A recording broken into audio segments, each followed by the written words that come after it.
What's good? It's Extreme Caution. Today I'm going to be going over the official WWE Money in the Bank review. I'm going to be going over everything that happened to the official card, man. Overall, I thought the show did start off a bit shaky, but overall, the show was good. It really picked up towards the middle and the end of the show. But I'm going to give my overall thoughts and opinions. I'm going to jump straight into the review. The show kicked off with the women's Money in the Bank ladder match between Alexa Bliss, Julia, Rhea Ripley, Naomi, Stephanie Valkyrie, and Roxanne Perez. This match was very underwhelming. I'm just gonna be honest. This match was very underwhelming. I thought this match would have been a lot better with all the talent in the ring. I thought that these women could have easily been on a banger. I thought this match would have been better. The show really started off very disappointing. I thought this match would be a lot better than what it was. Thought it was going to get a lot more better spots. The in-ring work wasn't bad, but for a ladder match, you just expected more. It was okay, but it was very underwhelming, and it really just didn't deliver. It was a few cool spots. It was one spot where Roxanne hits her signature moonsault when she bounces off the ropes into a moonsault. She ends up doing that move onto a ladder onto Rhea Ripley. We end up getting Stephanie Valkyrie's signature Devil's Kiss. She ends up hitting the Devil's Kiss on Rhea Ripley onto a ladder as well. But there wasn't that many spots, but the two main spots was really that Roxanne Perez moonsault onto Rhea Ripley and the Devil's Kiss on the Rhea Ripley. But we end up getting towards the end of the match where we end up getting, I think it was Rhea Ripley and Alexa Bliss. They was climbing up the ladder, they was fighting, and then you end up getting Naomi ends up pushing them both off the ladder. She climbs up, and she ends up, taking the briefcase off the hook and ends up winning. Now she is your new Miss Money in the Bank, which I'm happy. She was my second option. She was arguably the best option, and I'm happy. I'm happy. This is great. This is definitely elevating Naomi to another level. This is great. This is definitely going to lead into that triple threat women's match I've been talking about, Bianca, Jade, and her. Now, I don't know if they're going to do it at WrestleMania, but if you want a story that you could stretch out to Mania, this is the story you could stretch out, because Naomi can easily hold the briefcase. Until then, you can have her hold it and have her cash in at SummerSlam, whatever. This is great. This is going to continue the story between the three women. This is easily the best story you have of the women's division as well. So this is great. I hope that they are going to continue the path of having the women continue to cash in successfully, because no woman has ever failed their cash in, and they shouldn't start now. Definitely do not start now. When you have arguably the best story you have for the women's division, you shouldn't have her fail it now. So I'm very excited to see how this plays out. I would have loved if Roxanne Perez would have won it, but I'm not mad at Naomi. Naomi was my second pick. She was the one I predicted to win anyway. She's been the main one I've been talking about for winning Money in the Bank for the past few months anyway, so I'm hoping that it delivers, hope that the story delivers, and this could go, you could only go up from here. You cannot go down. There's no way they fumble this, but typically Triple H does a good job with the women's Money in the Bank briefcase. I think he's done a good job overall with the briefcase. I know some people don't like his booking of the briefcase, but overall, I personally like his booking of the briefcase, and he typically does a great well with the women, so I have nothing but high hopes for this, but Naomi was a great pick. The match was disappointing, but Naomi was a great pick for the women's Money in the Bank. Now, we end up getting a match added on to this at the last minute. This match got added during the Worlds Collide event. Dominic Mysterio ends up facing Octagon, if I'm not mistaken, for the Intercontinental Championship.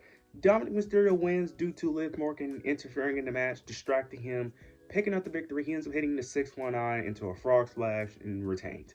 I'm not really going to go that in depth on this match. I don't understand why this match happened, to be honest. The only thing I could think of is that they want to continue the relationship with AAA and have a good relationship with them. But don't WWE owns AAA, if I'm not mistaken? So do that even matter? I don't know. That's the only logical thing I could even come up with. But I guess, I mean, I don't understand why we need. You could easily, develop another match on your own show, on your own brand, to really add a fifth match to this, but it is what it is. Dominic Mysterio retains. Now, this is where the card started to really pick up. Now we end up getting the Women's Intercontinental Championship match between Becky Lynch and Lyra Valkyria. This match was great. This match was great from beginning to end. This match was arguably better than their Backlash match. I prefer their Backlash match, but this match was really, really great. I love every second of this match. This match was really good. The stipulation of this match was if Becky Lynch wins, Lyra Valkyria has to admit that she's the better woman and has to raise her hand. But if Becky Lynch lost, that she can never challenge for the Intercontinental Women's Championship as long as Lyra Valkyria is the champion. It was some cool spots in this match. It was one spot where Becky Lynch was on a barricade, like her body was hovering over the barricade, and Lyra was on the announce table. She ends up running off the announce table, hitting her leg drop onto Becky Lynch while Becky Lynch, like, half her body was leaning over the barricade. That was cool. It was another spot where Becky Lynch ends up hitting a manhandle slam off the top rope, and Lyra ends up kicking out. It was one spot where they ended up doing, the count out spot where, they're counting towards 10 to see can the wrestlers getting at the last moment. I knew that there weren't going to be a double count out, but it was very interesting how they did it, because typically the wrestlers start moving, start slightly getting up, slowly getting up around the 6, 7 mark. These women did not get up until the 9 count, which I did somewhat like to a degree, because typically it's like I already know they're about to get in the ring, but once it hit like 8 to 9, I was like, hold on, wait a minute, because they did that very well, which I did like, because they did not rush to the ring until the ref said 9 and about to count 10. But towards the end of the match, they're going back and forth. They're going back and forth, trading roll-up pins, and Becky Lynch gets the upper hand, rolls her up, ends up holding the tights of Lyra Valkyria, and picks up the victory, which I'm very happy for. That was my prediction. I said the way for you to continue the storyline was to have Becky Lynch win. But after this match, you end up getting, Becky Lynch telling Lyra to raise her hand. Lyra doesn't want to do it, but she ends up lifting Becky Lynch's hand. Now, she does this multiple times because Becky Lynch kept on antagonizing her, kept on wanting her to keep doing it over and over again and adding new things to it. First, it was just to raise her hand. Then she wanted her to raise her hand to every section of the crowd. Then she wanted her to put the championship, put the, women's women's Intercontinental Championship around her waist. And at that point, I was like, okay, you're doing too much, and Lyra needs to, fight back, because I'm like, you can't make your champion look this pathetic now. Your former champion this pathetic. I'm like, come on, Lyra, you got to attack her. What she ended up doing? Once she put the championship around her waist, she ends up hitting a German suplex on her and leaving the ring, which was great. I'm like, you cannot have your former champion look weak. This feud is definitely going to continue. Now, the only shocking thing is that Bayley did not return, which was very surprising. I thought Bayley was going to make a return here, but she may return on a Monday Night Raw or at the next pay-per-view, so I'm very interested to see how they continue this feud. But this was an excellent choice. And also, I'm already knowing that Twitter is going to do the Becky Hogan stuff. That stuff is, that tweet and that comment is so corny and ridiculous, bro. Becky Lynch has put over so many talent that the fact that people come up with that is stupid. Calling anyone Hogan after their name is just weird, and it's just corny. It's so unoriginal, and a lot of times it's not even right. The only person you can debate is the quote-unquote Hogan is Charlotte, but even Charlotte shouldn't even get that tag, in my opinion, because she put over Rhea Ripley, she put over Tiffany Stratton. She's not winning matches the way she used to, so even that's not even right anymore. But this was overall a banger of a match. This was the correct choice, and I can't wait to see how this plays out. Now we get the men's Money in the Bank ladder match between Seth Rollins, Penta, El Grande Americano, Andrade. Why am I forgetting the other participants in this match? I don't know why. Solo Sikoa and LA Knight. Oh my god. It was some cool spots. It was one spot where Penta ended up doing a Canadian Destroyer on a ladder, if I'm not mistaken. Another spot where Andrade did a sunset flip on a ladder as well. But towards the end of the match, you end up getting Seth Rollins' faction, Braun Breaker and Bronson Reed come out. They take out everybody. They end up getting rid of all the participants, helping Seth Rollins win, tried to help Seth Rollins win. Then you get the Bloodline. They come out, JC Mateo and Jacob Fatu. They come out, even the odds. You end up getting Braun Breaker taking out JC Mateo, and you end up getting Jacob Fatu taking out Bronson Reed. Then we get to a moment where everybody, is on the ground, and Solo is the only one up, and Jacob is trying to, tell Solo to climb the ladder. Solo is being the goofy, idiot, comedic, bad guy, just taking forever, celebrating the victory, laughing it off, and then he finally starts climbing the ladder, and then you get Jacob Fatu holding his leg, stopping him from climbing the ladder. Solo is confused. Jacob Fatu ends up saying that he hates Solo, and he attacks him, and that's it.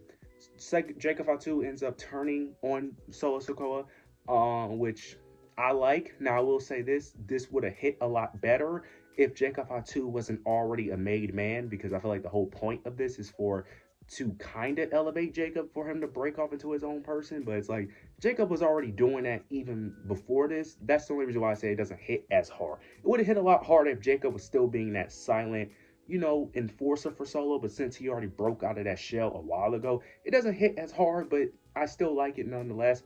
Once everybody was out, this allows Seth Rollins to end up picking up the victory. Now, there was a few moments where they end up trying to convince us that LA Knight was going to come into the picture, but Seth Rollins ends up hitting a curb stop onto LA Knight, picking up the victory. Now, I know a lot of people are mad at this, but look, a lot of you guys got to stop using your fantasy booking when it comes to booking Money in the Bank. I don't understand. Look, I picked LA Knight, but even I said I wasn't confident in that pick because I said this before in my predictions video. I said that Triple H likes to tell a story with Money in the Bank. The only year he did not tell a story with Money in the Bank was with Io Sky. That's it. Every other year he tells a deeper story. He did it with Damian Priest, did it with Tiffany Stratton, did it with Drew McIntyre. Io Sky is like the only example he didn't tell a deep story with. Everyone else he always tells a story with. It so outside of just becoming a first time champion, outside of that, he tells a deeper story. I understand why Seth Rollins won. And LA Knight was not going to cash in on Jey Uso, and he's not cashing in on John Cena. Now, people always use the argument, well, they have a year to cash in. I get that. But my argument to that is you got to think realistically. It's very simple why LA Knight didn't win. They don't see him being a world champion within a year. It's that obvious. They don't have him in the plan in a year. They have different plans. Now, plans may change, but they have a different vision for what they're going to do in a year, whether Jey Uso is the champion or not. In a year, they may want Seth Rollins to be a champion, and they may not want LA Knight to beat him yet. So it's just is what it is. I understand you guys are upset, but this isn't a bad choice at all. And plus, not every year you can have a new star get elevated from the Money in the Bank because people love to complain about predictability, but you guys want the same thing to happen every year, which is a new star to win Money in the Bank and to cash in successfully. So you guys complain about predictability, but you want predictability when it benefits you. You can't have it both ways. But I like it. This match was absolute banger, which is shocking. I thought the women's match was going to be better, but this match was great. I'm cool with the decision. Very interested to see how they're going to play up this Seth Rollins storyline. I wonder, is he going to fail, which probably is the most likely outcome, but he could successfully cash in as well. So I'm very interested to see how this plays out, but I love what they did here, and this was a great match. Now we get the main event. Cody Rhodes and Jey Uso versus Logan Paul Johnson. This match was match was shocking. This match was great. I thought this match was going to be mid. I did not think this match was actually going to be that good. I thought it was going to be mid. This match was really good. A lot of near falls, a lot of finishers was happening in this match. It was one spot where Jey Uso ends up spearing Cena on the announce table. The announce table didn't break, but he ends up spearing him on the announce table. After that spot, if I'm not mistaken, it was a moment where the ref was distracted. It was one before that. It was one where Logan Paul ends up doing the drone spot where he ends up, having a drone in his hand, but Cody Rhodes ends up catching him off the top rope, hitting a suplex while Logan Paul is still holding on to the drone. So we end up getting a cool visual of that into a Uso splash.